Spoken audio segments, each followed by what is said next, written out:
Well, I think that people would attack Javier's love of Jurassic Park if he was publicly reviewed. People already do. In fact, my closest friends already do.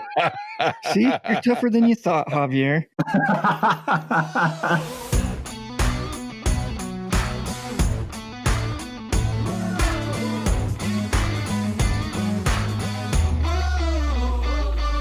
Welcome to the What's Our Verdict podcast, where we fashion ourselves cinematic judge and jury. My name's JJ Crowder. I'm here with my co-hosts, Mattson Heiner. Better red than dead. Javier Ortiz.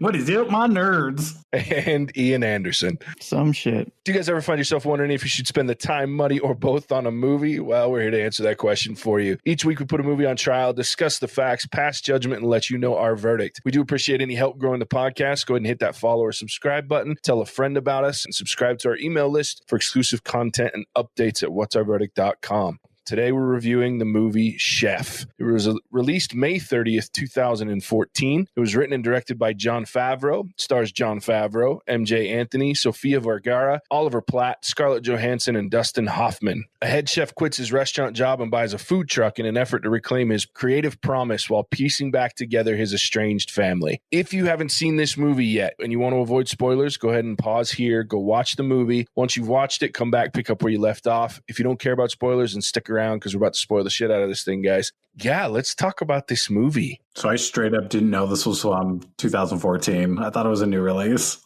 Yeah, no, it's an old movie. Been out 6 years now. Well, I mean, it holds up. So that's good.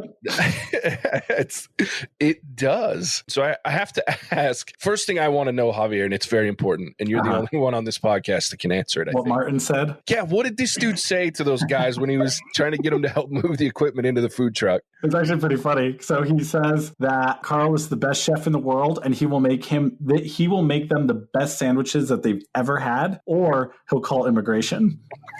Dude, I caught the immigration part, but I missed the rest of that. That's pretty good. That's funny. I've probably watched this movie 12.5 times at least, and I've always wondered what he said, besides threaten to call immigration on them. Yeah, bribed them with sandwiches. Yeah. Thank you, Javier, for explaining the bribery and threat. Happy to translate. We finally needed you on this podcast, besides for comedic relief. Hurtful.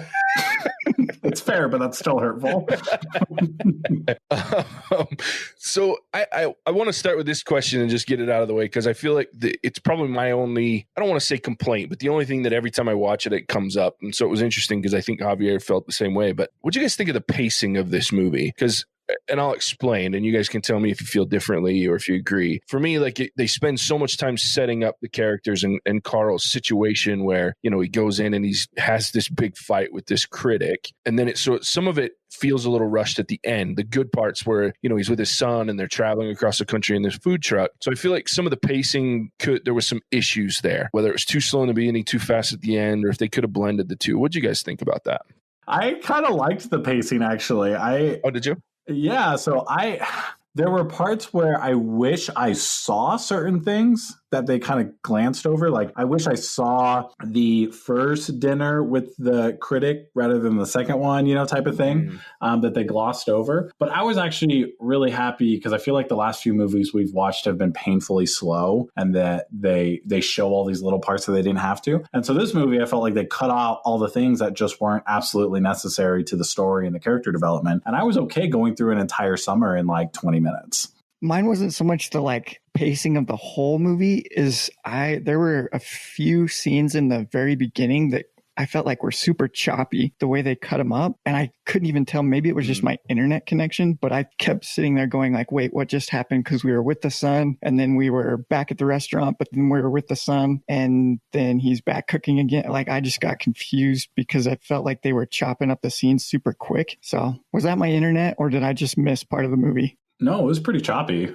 And I guess that's what the question is, if it worked for you or not. Sounds like it didn't work for you. No, I mean, the rest of the pacing of it worked. There was just the jump cuts that I had a problem with. Yeah, I can see that. And they did kind of go back and forth because I noticed this time something I've never noticed any of them at the beginning is there's a couple times like where they're walking. So they go to the market, he's shopping and he gets him that po' boy sandwich at the market. And they're talking about New Orleans and going to New Orleans. And then it cuts to him in the kitchen cooking or trying to cook for this meal for this critic and then getting shut down by the owner of the restaurant. And then it cuts back after him cooking the meal and it shows him and the kids stand there. Kid's got the po' boy in his hand. They're watching that little skeleton thing dance and sing. And so I was like, wait, did that happen before they cooked or after they cooked? Because he still had that po' boy sandwich. So I think that's something that I noticed too, is that there were some weird jump cuts that didn't necessarily let you know exactly where they were in what piece of time. So that's a good point. Yeah, at that scene with the skeleton, that was after he cooked for the critic, but you didn't know what happened. So I was like, oh, was it a bad review? Like, is that why he's like just staring at this street performer? And then the very next scene, they like read the review for you and you're like, oh, yeah. So yeah, that was a little choppy and confusing. Yeah, and I think the reason he was sitting there staring, looking like someone had just kicked his dog, was the fact that he got forced to cook something he didn't want to cook. And that was something they could have explained better, because that was before he read the review. Because the next scene you see, he was all excited and he was reading the review and thinking it was good at first, and then it turned out to not be. But yeah, I think it's just because he's sick of getting wrecked. The review was so brutal. It was so funny. I need to start reading food reviews because that was the funniest thing I've ever heard. Like making fun of his weight. Yeah, he brings up the fact that he's put on weight. It's just so personal. Oh, God, I loved it. That was brutal. Yeah, it was a little rough. Another thing that I noticed with this is the whole... Obviously, we see him prepping for this food critic to come, eats at the restaurant, they write a review. There's a lot of professions out there these days that this kind of thing happens, right? You get this public review of your job performance, especially in our, like I said, the internet age and the Yelp and Google. You can get on and find these public reviews, anything. How would you guys handle like a public review system like this in your job? Like if you had to get public reviewed on Yelp or some shit like that, like how would you guys handle that? What do you guys think about that? I think if you can be publicly reviewed, you should be allowed to have public freakouts. I like that. Because otherwise, I have private reviews and I have private freakouts. Fair. I was going to say, I think all of us have a review of some sort, right? Like at the end, like year ends, mid years, whatever it is, but they're usually between. Yeah, but it's not being live streamed or whatever. Yeah, it's not being tweeted out there into the internet. If I got live reviewed, I would probably end up being as like far from the internet as possible. Like I wouldn't know what the Twitter was. I think his approach to not knowing anything about that kind of like saved him earlier on in his career, because he didn't have to go read all these weird reviews. He didn't even know what Twitter was. Yeah, I think it'd be hard in this day and age, because we all say, and he said it was interesting. He's like, this is not getting to me, as he was freaking out. And obviously, clearly, it was getting to him. And we can all say, oh, those things don't bother me. I'm stronger than that. But I think more often than not, most people do struggle with that. I mean, we look at like Facebook and Twitter having the conversations about putting the ability to like a post and what that's done to people's perceptions about wanting to have that likability. And I can only imagine how bad it would be if we all had public reviews on us. I think people would be so reserved in their approach and cautious and walking on eggshells that that's not a world I want to live in, because I already feel like it is a world that we live in when you go on social media. You're either for whatever it is or against it, and whatever camp you're in, you get blasted for it. Yeah, it's kind of crazy, isn't it? So it got me thinking about, when Ian sent this question, I was looking at it going, man, that's a great question, because it also ties into the rabbit hole that is the internet. And like Mattson said, social media. Like if you're famous, so I asked that question, I think Ian kind of answered it for himself. He'd steer clear of it. But what about you other two? If you were famous, would you read like reviews and posts and shit? Like I always think of like mean tweets on Jimmy Kimmel.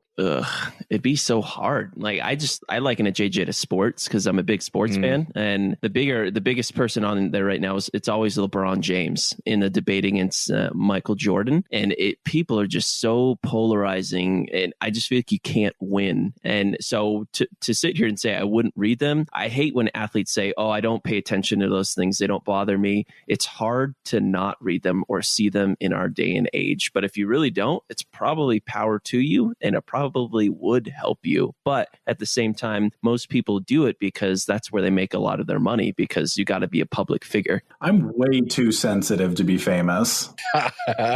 Me too, Javier. I am the same way. Well, I think that people would attack Javier's love of Jurassic Park if he was publicly reviewed. People already do. In fact, my closest friends already do. See, you're tougher than you thought, Javier. Screw you guys. I'm going home. And kind of you do it in public because we do post us roasting you about Jurassic Park for anyone to listen to. Yeah, I cry myself to sleep every time. I find myself like, I think I would try to avoid it. Like I've thought about that in the past. And if I was famous, like I think I would hire someone to pretend to be me on Twitter and Facebook and shit and do all my posts for me. And I think I would avoid it actively because even as someone that isn't even remotely close to famous, even within my own friend circle, I can't stand it. Like when someone says something that I even think, is that about me? Motherfucker. Like, you know, I just couldn't even imagine having the world out there judging Well, it's just me. so easy for things to get taken out of context. Like in this movie, and like at the end of this movie, the critic said, "Oh, I thought we were joking," and I don't know if he truly believed that because I mean, he was pretty big dick in what he wrote. But it like I had this. It was like a week and a half ago on Facebook. As someone I knew like decently well, we were getting into a sports conversation, and it started to get pretty like kind of annoyingly hostile in a sense, and to the point where I just had to say, you know what, I'm not going to say anything else because I can't win. I can't change this person's opinion, and I think that happens so. You can always win, Mattson. I know it was someone talking to someone like Javier. Like Javier is the worst person you want to get into on like a Facebook. What does a sports debate look like? Like that guy can throw the ball farther. Aren't those just facts? You know? See, it's not always facts, especially when you're talking about college football with conference. We're not even going to get into it, but it'd be like, honestly, Javier, I think you'd be great at it. You would be hard because you just are relentless and you keep coming and that's what makes you good for the show. We've already talked to him about it. Dude, you and I argued for a week and a half about whether golf is a sport or not. Like, it's not. Yeah.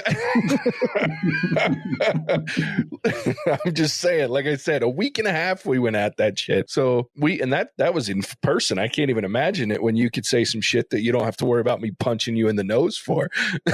Honestly, like, I think it would be hilarious if someone punched me because they got mad. Like, I'm waiting for that day. I legitimately don't know how I would react, but I think that would be so funny. I'll keep that in mind for next time. All right. So we talked about this whole mean tweets or the Twitter piece of that. One thing I did want to talk about is the good use of social media in this movie as well. So you kind of see both sides, this ugly, nasty rabbit hole of ugliness that it can become. But you also see on the back end of this movie how his kid starts to use this for something that's extremely positive, which I really love. I think social media and the internet in general is fucking amazing with the things that you can do if you can avoid the shitty part of it, right? So I really enjoyed that aspect of this movie of how his kid used it to promote this new truck and to rebuild his dad's image after this meltdown got caught on video and posted everywhere. Rest in peace, Vine. I know. So my favorite part of this is when he's like, "Hey, what's Twitter or whatever, and sign me up." He's like, "Is this a sex thing?" This kid's like, "Ew, no. Is that what you want to use it for?" I have that line in my notes too. That was a great one. Dude, but that 1 second video thing, there's actually an app that you can download that you can do that through. And really? I've been doing it periodically. It's actually really cool. So you don't have to like cut it yourself. It'll just cut it for you. It's called 1 second every day is what it's called. Huh. Yeah, and it's really cool. So it's like a calendar and you just upload, you can mass upload videos and it'll just pull a video that was recorded on that day and cut it down to just a second of the video. And then you can play them all back to back. It's really cool. That's way cool. Javier showed me one of the videos and it was predominantly of him going to the bathroom. It's pretty funny. Of course it was. That would be worth That's recording. also not true, our audience, but it would be funny if it was. Hilarious. I will say on that topic, JJ, I wanted to say he must have been a pretty famous chef because his rise in social media happened extremely quickly. It did give me pause to wonder. I was like, well, he must be a pretty big deal because otherwise most of that wouldn't happen that quickly. Yeah. So one of the things that they do show is twofold. So that when the battle first starts happening, the review comes out and his kid sees it and he goes, "Oh, it went viral." Like, because Martin and Tony were talking about, "Oh, don't fuck Twitter, you know? And then the whole thing that was a great scene. He's that like, was what? a great scene. Why? What's Twitter? Yeah, they both, oh, is this? And then they start eating his food again to like try to change the subject. It's a great scene. And then you see his son, see Percy show him this thing going viral and this review. And then you see like there was an old magazine cover with him on it, a younger version of him. So that was the other review, the positive review that this guy was talking about giving him in his early days. So you could see that there was some life there. And then, of course, Percy talks about the fact that he gets into this battle with this critic who has over almost 200,000 followers. So that's part of the reason that he blows up. But yeah, I mean, you can definitely tell there was some fame there prior to him getting on Twitter. It's a good point. Wasn't he still fat in that little younger picture? I mean, let's be honest. Jon Favreau hasn't been a skinny man since like the late 90s. So I think if you were to make it really little, it would be unrealistic. I don't think I've seen skinny Jon Favreau since Photoshop it, you know? Well, you could. I like the fact that they didn't, though, that he wasn't that as big, though. I mean, he was a little, and it's only on there for like 2 seconds, which I'm sure was part of it. Of course, that he directed or produced this. Both. He wrote, directed, and partially produced it. I think it was executive producer. Of course he did, because who in their right mind could try to convince an audience that dude was married to Sophia, what's her name? Vergara. Yeah, and then had a love interest with Scarlett Johansson. I'm like, bullshit, dude. How much weight did this guy gain? Dude. Well, it's funny you say, because you see Scarlett Johansson in the one scene go, no, we agreed not to do this. And he goes, I'll cook you some shit. And she's like, fuck it, let's go. I was just like, I'm sorry. This is a whole nother level of hubris that I was not anticipating in this movie. But that dude could not land Scarlett Johansson. I'm sorry. Dude, you need to pay more attention to the world, because there are a lot of ugly men with some very sexy women. No. I know that. Versa. I know that like money buys you things, okay? But I'm just saying... money, I don't know, dude. That guy didn't have money. He could just cook, and it sounded like he could cook mediocrely at that point in his life. So, dude, he had a weight set like in front of his bed or something. What a very weird apartment. And like, I don't think it's a chick pad. So I'm gonna agree with Javier there. Oh, I didn't even catch that. That's hilarious. He should try using that sometime. That's because he mentions like, hey, look, is the fucking resident fat kid? You can go fuck yourself, Javier. I've been fat for the majority of my life. I have a very attractive partner, and I've had very attractive girls in most of my life. So we have good personalities. Some of us can cook. Some of us are rich. No, yeah. I'm not saying that it can't be done. I'm just saying he doesn't have a good personality, and he's not rich, and he's not a hell of a cook, right? I guess he was. I don't know. I was just saying he is. That's the whole part of this thing. Is he's like a great cook. Like, everybody loves his food, dude. That's how he gets the women, man. I'm just not convinced that like chefs are just landing babes, you know? All right. So since you brought up Sofia Vergara, let's talk about these relationships, because I think for me, like, the best part of this movie is these relationships that he's in and out of, and these people that are part of his life. And it kind of goes to the acting, which I'm sure will come up through this, because the relationships are so believable, but specifically the one where, you know, we talk about Carl and his relationship with Percy, his son, Inez, who's Sofia Vergara, Martin, his sous chef, or at the time, like his line cook, and then Ramsey, which is Ramsey Michelle is the critic. So let's talk about these relationships. What do you guys think about the way these relationships evolved throughout this movie? I think the relationship with his son like made this movie. Yeah.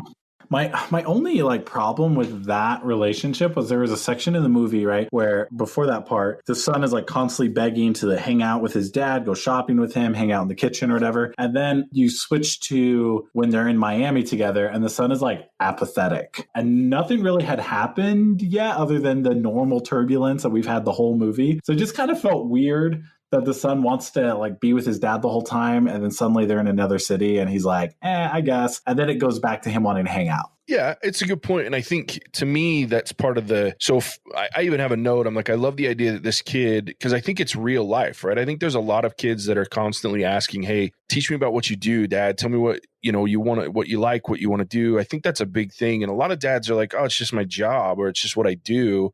Because I think that's what I would be like, right? Like, you really want to hang out while I create a training, or I do this or that. You know what I mean? Yeah. So it's like, it's interesting dynamic. And then I think the big hitch of this is a 10-year-old kid. So they get to Miami, and what's he doing for his work? He's having to clean this shitty ass beat up truck. That's fucking hard work. And his son's like, I don't want to fucking do this, especially when he gets to the part where he opens up that fridge, and it's just this pile of shitty grease that's moldy and nasty and stinks to high hell. And all of a sudden, what his dad does isn't fun anymore, right? So he's having to work, he's having to scrub, because all he thought about was the kitchen part. And then I think once it got to the point that we now have a functional kitchen, and you understand that cleaning's part of it, and he teaches him that lesson, and then all of a sudden the cooking part he loves, and he's having fun, so he wants to hang out again. And his dad's showing him that passion where he didn't have passion for his work when he was at the restaurant. So that's for me the biggest dynamic change is he didn't want his son to hang out because he hated what he was doing. He hated that he was trapped in this restaurant job. Then when he gets this truck, now all of a sudden he's ready to teach his kid because that passion's coming back. So I like that part, but I can see where, the kid's a little wishy-washy in the middle for sure. I was going to say that for me, what made this movie were the relationships. As I texted JJ, one of my kind of thought questions was, I love the emotional undertones of what drove this movie. It was the relationships and how they developed that made it for me. And more specifically, I wanted to ask the group, it seems like the main character, the chef, he decided to maybe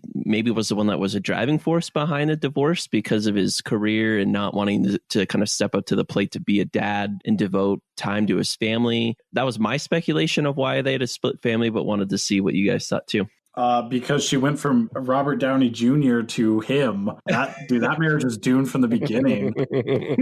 Oh, God. That's funny. Yeah, I'd agree with you, Batson. I think he's like a dysfunctional character the whole time, right? Till the very end when he calls Percy and was like, hey, come work in my truck. I want to spend more time with you, right? Yeah, I agree. I think you can definitely see that there's a level of workaholic to this guy that in that success, and hasn't figured out that he's cooking for himself. I think that's a theme through is do what you love and what makes you happy, and everybody else will kind of fall in line. And if they don't, who cares, right? So I would agree. I think it's that focus was lost, and it's hard to live with that when there's not a focus there that you're part of, right? Well, also wanted to mention Martin's character, because that relationship with Martin and Carl is he's like the MVP, man. Like, quits his job, flies in seriously to after Carl buys a truck, and just, man, talk about like the best friend ever. Yeah, he's like, I'm here to be your line cook. He's like, you're hired. It pays nothing. He's like, I'll take it. I'm like, jeez. Like, what a dedicated friend. Also, I loved the relationship that they had, and the third guy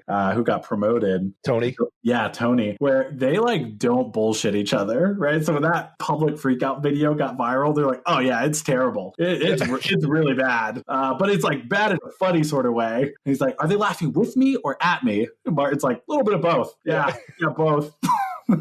So real. Well, and I love Martin too, because this dude tried to quit his job when he left the first time. And he was like, let me come with you. He's like, no, you need to stay. You need to stay. Convinces him to stay. And then he, like Ian says, he quits his job after he finds out about this food truck after he'd just gotten a promotion from line cook to sous chef. So it's like that was, and I think that speaks to kind of what you were talking about earlier, Javier. He is a good chef because this guy recognized, one, he's a friend and, he loves that dynamic. He wants to go with him. But two, this guy's going to be successful at whatever he does because he's such a good cook. And you can see that as they're eating the food early on when he's making he brings it out and the guys are both eating it going, oh fuck, this is delicious, right? So I love the two of them. John Leguizamo is amazing in this movie. Dude, just hilarious. I was like, where do I know him from? And then it clicked where I know everyone from. John Wick, baby. John Wick.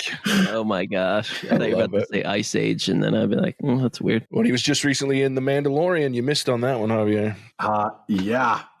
Luckily, dodged a bullet there.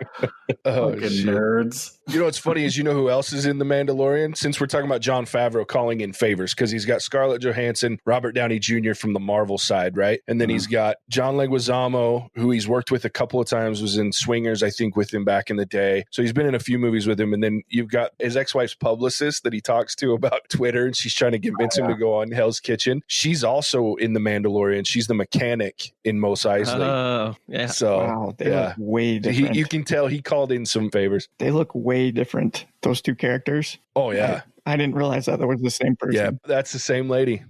The other relationship that's kind of fun to watch, since we're talking about it, is Sofia Vergara. And I don't know about you guys, but I caught on pretty early. They're pretty obvious about the fact that she still has a thing for him. And it's like he's just ashamed of who he is at the time, at least early on. And then as they develop, it's a really funny moment when they're busy and he's yelling through the phone to her about the kid. And he's like, I love you. And she goes, I love you too. And then it's like, I got to go. What did you guys think of their little dynamic, other than Javier thinks he's too ugly to get her or too fat to get her? If she still loved him and she's that good of a mom and that beautiful and everything, then he is just an idiot. That's honestly what I thought. I was like, this guy just doesn't understand. He's just stupid. I honestly didn't need that. Like, I always think it's cheap. Like, if you're going to divorce someone, or like if you're going to paint a story where they're divorced, like commit to your story decision, right? They're divorced. The whole time I'm way more interested in how he's developing a relationship with his son, you know, being divorced from the son's mom and living somewhere else and working so much. Like, that's the relationship I was committed to. And then they just sort of kind of, to me, it felt like in that scene where he's talking loudly on the phone, just throwing like, oh, and they might get back together. And I'm like, okay, I don't know. I didn't like that part, to be honest. I can see that. I think for me, the reason that I like it is because it, again, goes back to that dynamic of this is a man that obviously didn't like himself or what he was doing for a very long time. And we don't know how long prior to when we start the movie, and how that can really impact all of your relationships, like the son, the ex-wife, you know, friends, things like that. Whereas now that he's doing things that he cares about and he's found that passion, it's easy to reignite that. So I found that very interesting, but I could have gone either way. They could have left them divorced and they just were really good friends and, you know, part of their son's life as a divorced, you know, former couple, and I'd have been fine with that too, to your point. So I definitely don't disagree with you.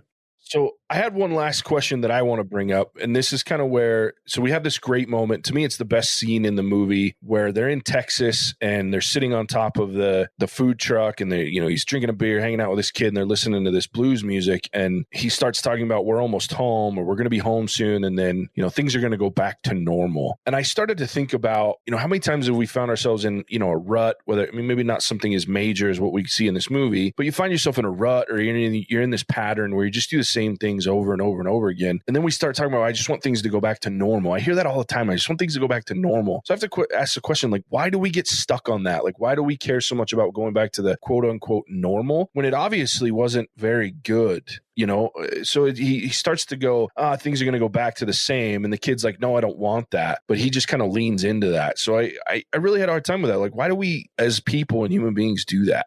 That's a very deep question. It is a deep question. I don't know.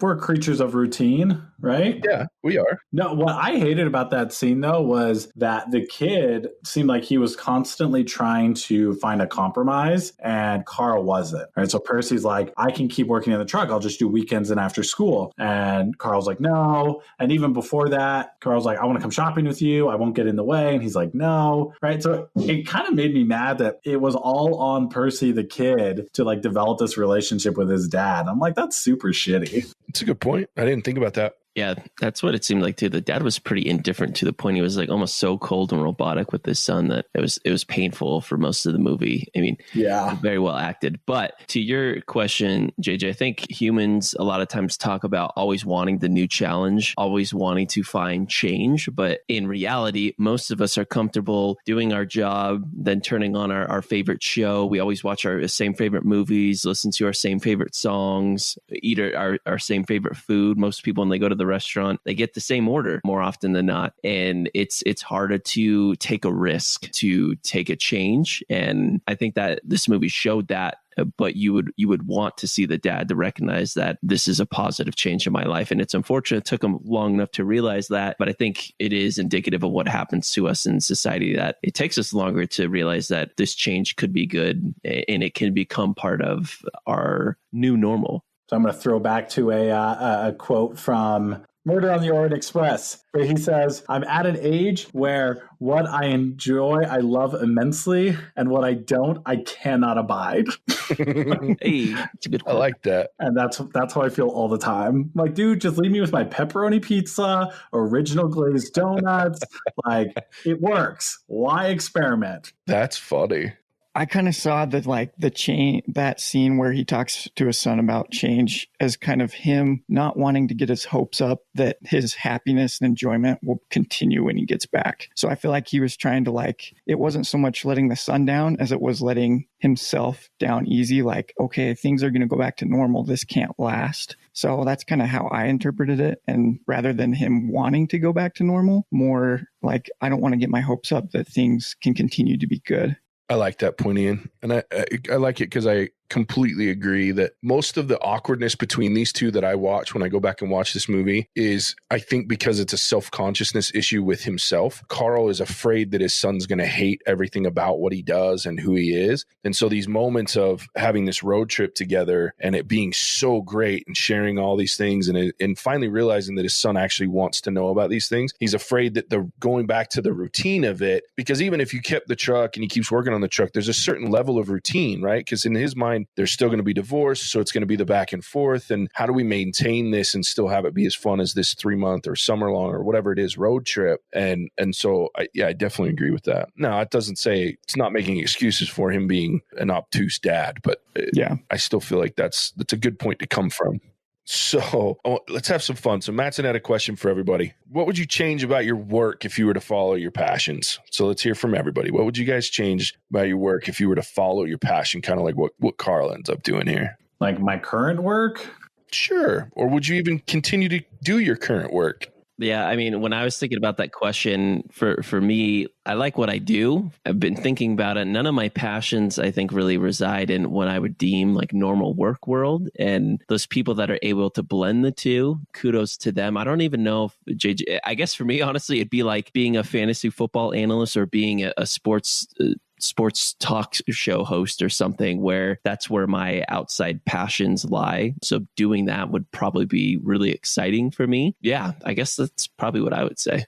I think if I could pick what I was doing, I would be like freaking sipping margaritas in Bali or something. I don't know. If I could get paid to do that, that'd be ideal. No, but I think I like what I do, but I'm with Mattson. I'm really interested in stuff like boxing, right? I would love to be a boxing coach or one of those big time referees, or you're in the ring with Triple G, and Canelo, and you're just watching them slug each other. How cool would that be? You're getting Canelo's sweat on your face. That'd be awesome. What about you, Ian? If I had to keep the same job but change something about it, I think I'd want to be more at the startup, because I like more of the creating and setting a foundation. But if I could go and just do, man, I don't know that there's one particular option, because I love just pursuing and learning different things, not to a mastery all the time, but right now I've gotten back into graffiti painting, and I wish I could do that as a job, but I don't know that I'd want to do it forever. I'd want to go pick something else new and start learning that. So I don't know what that is, but you should join a gang, because I think you can graffiti things and then try something new, like killing someone. Jesus. I'll just act like the guy in Shot Collar. Yeah. There we go. Yeah. Start out tagging and watch your life go to hell after. Be able to grow a nice beard, though. Slippery slope. Yeah. I think for me, it's funny because I have a passion for what I do as far as the training perspective of it and learning and development, things like that. So I like doing that. I think I'd like to do it for myself as opposed for a company. I think that would be the biggest difference when it comes to work. But I think my true passion lies in kind of the shit we do right now, like this creation stuff and, watching movies and just sharing passions and fun things like that with other people. I really get a kick out of that. Aww. So I think that's probably more what I would do. So I got to do a disclaimer, because my boss listens to some of these. I like my job. Please don't fire me. Yeah, same. I think that's true for all of us. We're talking about like the extreme situation, right? Like we could quit our job and we had no rules, right? That's not to say you don't like what you just do. let Javier drink on the job. That's what he wants. That would be me, not Javier. No. Well, it's on the beach somewhere. I can do that. Yeah, exactly. All right. So first of all, and last question before we jump into ratings and move on. What's the best bite of food you guys have ever had? Oh, that's a good question. I have it for me since this was my question. When I ate my first ever bone-in ribeye, like $70 steak from Mortson Steakhouse, I will never forget that bite. That was a supreme piece of beef. Ian, did you just say the next bite of food? Oh, that's exactly what I said. That's awesome. I love that. For me, I think the best, that's so hard because I just love food, as you can see from my appearance. But I think the best bite of food I've ever eaten was in Phoenix, Arizona at the Phoenician Resort. I got these veal medallions that were paper thin and they were rare. Oh, God, it was fucking amazing. My mouth's watering just thinking about it. So I think that was probably it. What about you, Javier? Mine was when I was living in Costa Rica. I'd gone like a year and a half without having any real cheese because they have this weird rubber cheese that you could literally turn into a super bouncy ball and just like bounce it off the ground. It's like rubber. Anyway, someone made lasagna. It's like person there because they're like, you're American. You guys like lasagna? That was not only the best lasagna I've ever had, it might be the best food I've ever had. It was incredible. Fun fact about mine, the second time I got that steak on my mission, I unfortunately threw it up like on my way out. I don't know why. And it tasted so good because it was like immediately after I ate it. That's probably the best throw up ever. Gross. You threw up a $70 steak? I would have been pissed. It was free, but I mean, I got to taste it again. So I ate it all and then I tasted it again. Yeah, if you were man enough, you could have tasted it a third time. I don't know if that's the foul. marking of a man, but all right. So I want to close with something we haven't done in a while, and that's some favorite quotes. We started it. Javier got us started with some, but I had a couple. Like my favorite line in this whole movie is when they're on the truck and then they're down south somewhere and they're sweating or whatever, and they're having this conversation in the middle of the night on this drive, and Martin's like, "Hey, hand me the cornstarch." Oh, are you putting cornstarch on her balls? And he's like, dude, I'm putting a little cornstarch on my huevos, man. It's a little too humid down here. Percy wakes his dad up and he goes, Martin's putting cornstarch on his balls. And Carl's like, he's like, oh, hey man, let me get some. And then he hands it to his kids. Like, you want some? Here, it's like baby powder. Cool your nuts. It's nice, right? And then he goes, what's good is in the morning you can dip your nuts in oil and make hush puppies. I was like, what a fucking great line. It was either that one or when he was having him, like they get in the Twitter thing and he's like, ooh, I don't think I should read this. Oh, yeah. He goes, the critic says, I would rather have you sit on my face after a brisk walk on a warm day than suffer through that fucking lava cake again. That critic was hilarious. And he made a really good point at the end. He's like, I buy ink by the barrel. Like, yep. I'm a writer. Why would you get into a face-off with me on a writing platform? He's like, I wouldn't challenge you to a cook-off. Yeah. That's a good point, dude. Pick your battles, man. Exactly. Well, then that's when he find out, dude, I thought I was private messaging you. He's like, I didn't fucking know that. Great times. All right. So let's rate this thing, boys. If you're joining us for the first time, we go through a 0 through 5 scale, 0 being a $70 steak that you just vomited up that you need to eat the second time, 5 being that first time you eat that $70 steak. With that, Javier, why don't you get us started? Okay, I'm going to give this a 4 right off the bat. I think it was good. Like, I don't have really any major complaints. I thought the acting was good. Like I said, I like the pacing of the movie. It was kind of feel-goody. Yeah, I'll give it a 4. I would watch this again, too. It's probably not like super high on my list to rewatch right now, but if someone said they wanted to watch it, I don't think I would protest. Yeah, I'm going to give it a 4. Matson. Yeah, I'm going to be kind of boring too, like Javier, and give this a solid 4. If you like star power, if you like characters that have progression in their character development and well acted characters, I mean, certainly this movie has some phenomenal actors in it. I will say for me, what resonated the most in this movie is the emotional undertones. If you're someone that gets involved in movies, you'll get involved with these characters and where the story takes you to the end. Definitely a movie that I would watch again. Did not think that was going to be the case when JJ said, hey, we're going to watch a movie called Chef. This movie's a good movie. Ian. Oh, I'm struggling between a 3.5 and a 4. And the only, I'm going to give it a 4. I don't think it's worth knocking off a whole half point. But the one thing I didn't like, why I wouldn't rate this even higher, is at the very end, it feels like too fairy tale-ish. Like he gets back, he gets the food truck going with his ex-wife. He's kind of got all those things. And he has kind of the full circle with the critic, which I was like, good. Like, I feel like that was a good point to end it. But then it kind of goes on and like, oh, he gets a new place. He gets bankrolled to make his new restaurant and he gets remarried. And it's just like all these kind of everything turned out great. And I didn't really like that because I felt like it kind of cheapened all the experience that he went through to kind of get where he was at for them to just throw that on. But I'll still give it a 4 for all the reasons that have been mentioned. But that I would like to rate it higher, but that kind of brought me down. Yeah, I want to agree with Ian there. I didn't really give a reason why I didn't have it higher. That is my biggest reason, the fairy tale-ishness at the end. For me, the critic all of a sudden saying, hey, I want to back you, that felt like very, very abrupt. Where I think JJ brought this up earlier in our podcast about maybe they rushed the ending a little bit, or what were our thoughts on that? Totally agree with Ian's point.